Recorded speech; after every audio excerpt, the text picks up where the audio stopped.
आज राष्ट्रपिता महात्मा गांधी की पुण्यतिथि देश भर में शहीदी दिवस के रूप में मनाई जा रही है।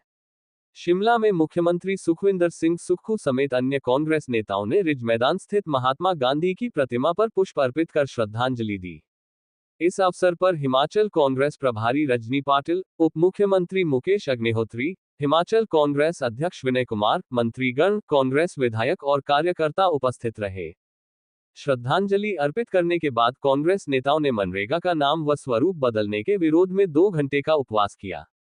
कांग्रेस नेताओं ने मनरेगा का नाम बदलने को दुर्भाग्यपूर्ण करार देते हुए आरोप लगाया कि देश में एनडीए के नेतृत्व वाली सरकार राष्ट्रपिता महात्मा गांधी की सोच के खिलाफ काम कर रही है। मुख्यमंत्री सुखविंदर सिंह सुक्खू ने मनरेगा से महात्मा गांधी का नाम हटाने को दुर्भावनापूर्ण कृत्य बताया। उन्होंने कहा कि केंद्र सरकार ने बदलाव कर इस योजना को कमजोर करने का काम किया है। पहले केंद्र सरकार योजना के तहत पूरा पैसा देती थी, लेकिन अब राज्य सरकार को भी 10% हिस्सा देना होगा। उन्होंने यूरोपियन यूनियन के साथ हुई डील के बाद हिमाचल प्रदेश के सेब बागवानों को होने वाले नुकसान को लेकर भी चिंता जाहिर की। वहीं हिमाचल कांग्रेस प्रभारी रजनी पाटिल ने भी मनरेगा के नाम में बदलाव और सेब बागवानों को संभावित नुकसान को लेकर केंद्र सरकार से जरूरी कदम उठाने की मांग की। पंजाब दस्तक के लिए सुरेंद्र राणा की रिपोर्ट। पहले पंचायत प्रधान योजना बनाता था, कच्ची सड़कें बनाने के लिए मनरेगा का सदुपयोग करता था, गांव में रहने वाले युवा रोजगार के लिए रोजगार के साधन पैदा करता था, महिलाओं के लिए रोजगार के साधन पैदा करते थे। कोरोना काल में अगर इस देश में किसी योजना ने रोजगार के अवसर पैदा किए वो मनरेगा थी। भारतीय जनता पार्टी की सरकार ने मनरेगा को समाप्त कर दिया है। समाप्त करने का मतलब ये है कि उसका नामकरण तो बदला ही है, लेकिन उसकी आत्मा पूरी तरह खत्म कर दी गई है। अब पंचायत प्रधानों के हाथ में वो शक्तियाँ नहीं रहेगी, पंचायत सेक्रेटरियों के हाथ में वो शक्तियाँ नहीं रहेगी। डॉक्टर मनमोहन सिंह जी ने और श्रीमती सोनिया गांधी जी ने ये योजना इसलिए बनाई थी ताकि जो हिंदुस्तान की जो जनसंख्या है उसको घर दरवाजे पर रोजगार मिले, और इसमें सारा धन का प्रावधान जो था वो भारत सरकार द्वारा किया जाता था। जिस समय ये बिल पास हुआ तो विश्व का एक ऐसा बिल था जहाँ घर दरवाजे के पास 2 किलोमीटर के दायरे में रोजगार के अवसर पैदा करने पड़ेंगे। अगर अवसर पैदा नहीं होंगे तो उन्हें बेरोजगारी भत्ता दिया जाएगा। इस प्रकार की योजना पिछले 20 साल से चल रही थी।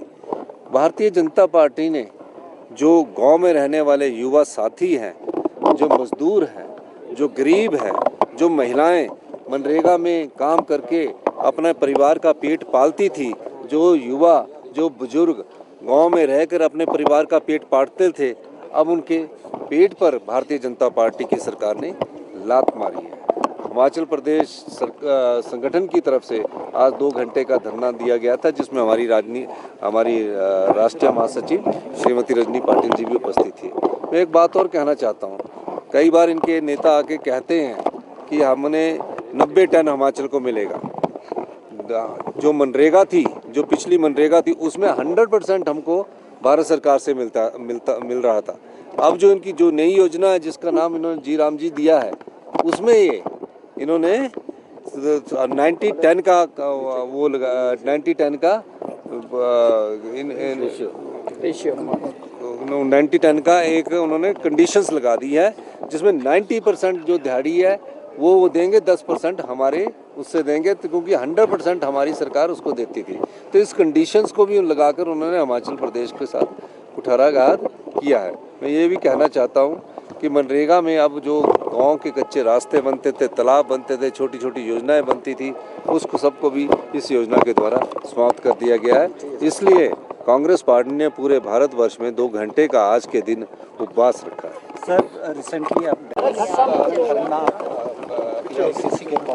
अखिल भारतीय कांग्रेस कमेटी ने ये हमें आदेश दिया था कि 5 तारीख से 5 फरवरी तक, 15 तारीख से 5 फरवरी तक हम एक आंदोलन करेंगे। लास्ट के जो संसद का सत्र हुआ जिसमें उन्होंने मनरेगा ख़त्म कर दिया गया, जो मनरेगा हमारी सोनिया जी का और मनमोहन सिंह जी का एक सपना था, जिसमें हर एक के गरीब को काम, जो भी मांगता है उसको काम मिलेगा, ऐसे उन्होंने आश्वासन दिया था और उसमें उनको मिल रहा था। जैसे कि अभी कहा गया है उसमें से ये खत्म हो रहा है। नाम भी गांधी जी का मिटाने का इन्होंने काम कर दिया है। इसलिए आज का संयुक्त हमारा बहुत जो 2 घंटे का जो हमारा अनशन है या यहाँ पे सत्याग्रह है, वो गांधी जी के आचार संहिता पे है कि जिन्होंने हमेशा सत्य के लिए, आज़ादी के लिए लड़ाई लड़ी। हम गांव की तरफ जाओ ये नारा दिया, चलो गांव की ओर, ये गांधी जी का नारा था। हम गांव से फिर उल्टे जा रहे। और जब बीच में सीएम साहब आए थे, उन्होंने सभी ये प्रस्ताव आगे भी बताया है। और जो आपने सेब का भी पूछा, सेब के लिए भी उन्होंने ये प्रश्न उठाया है। सेब का हमारे लिए बहुत महत्वपूर्ण प्रश्न है और वो हिमाचल के हमारे जो विधायक हैं हमारी गवर्नमेंट है, उन्होंने ये उठाया है, हम भी संसद में उठाएंगे। मैम, इकोनॉमिक सर्वे पेश किया गया है जो एक्सपेक्टेड जीडीपी है could be 6.8 to 7.2। Shashi Tharoor ने कहा है इट कुड बी प्रॉमिसिंग क्योंकि आज तक इतना एक्सपेक्टेड नहीं था अगर ये होता है। How do you see this economic? मैं कल ही हमारा इकोनॉमिक सर्वे हमारे हाथ में मिला है और मैं उसके बाद में यहाँ आई हूँ। मैं अभी तक मैंने पढ़ा नहीं, लेकिन मुझे लगता है इतना बड़े प्रोमिस उतने ही करने चाहिए जितना हम कर सकते हैं। वो हमेशा प्रोमिस तो करते हैं, जैसे कि 15 लाख का प्रॉमिस किया था, जैसे कि हर रोजगारी के लिए 2 करोड़ रोजगार हर साल देंगे। कहाँ रोजगार उल्टे कम कर रहे हैं ऐसे मनरेगा वगैरह खत्म करके। तो हम ये पूछना चाहते हैं गवर्नमेंट। हिमाचल प्रदेश में आज कांग्रेस के डिफरेंट फ्रंटियर ऑर्गेनाइजेशंस की आप मीटिंग कॉल करने वाले हैं, जो संगठन सृजन